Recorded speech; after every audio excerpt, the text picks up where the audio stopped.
a continuous coverage on what is happening in West Asia. Youssef Jalali is a journalist based in Tehran. Youssef, thank you very much for staying with us. What is the thought process behind Iran targeting Gulf countries, especially Dubai? Because the attacks on Dubai have been consistent for a while now.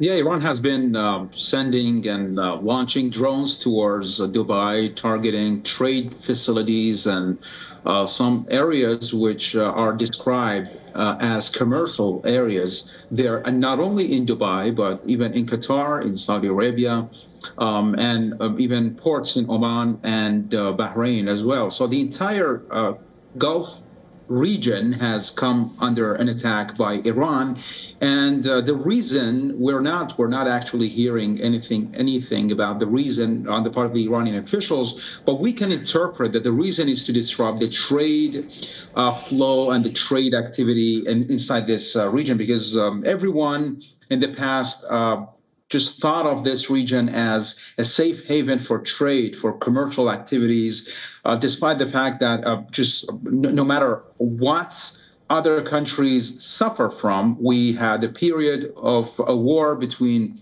the Saudi coalition and the Yemenis. But despite that long war, we witnessed a kind of stability inside the UAE and, of course, other GCC member states, right? But right now we see that Iran has been focusing on disrupting the trade activity in this region. And to me, it seems that the country is trying to prolong the war and to tell the regional countries that any war against Iran would have regional consequences and would disrupt the trade flow and would lead to some losses, trade losses maybe, or the rise of oil prices. Let's talk about the rise of oil prices, Jalali.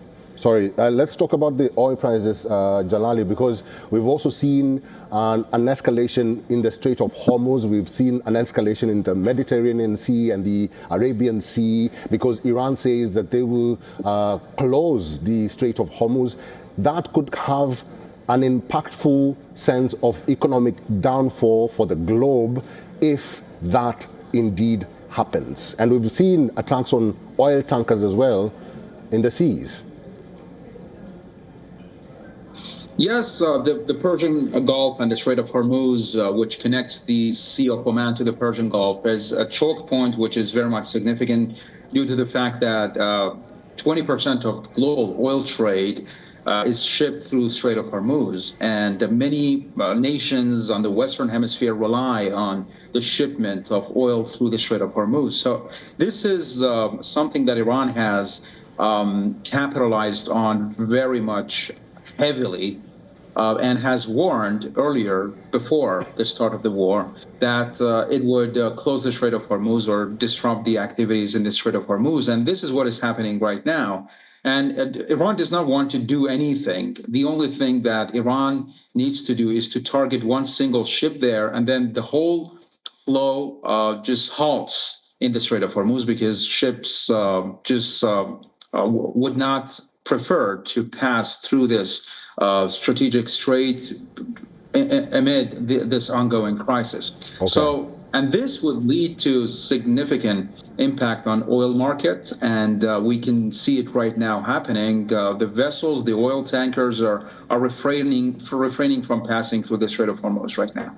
Okay, Youssef Jalali, it's good to see you. We'll have to end this conversation there. Stay safe. I will catch up with you later.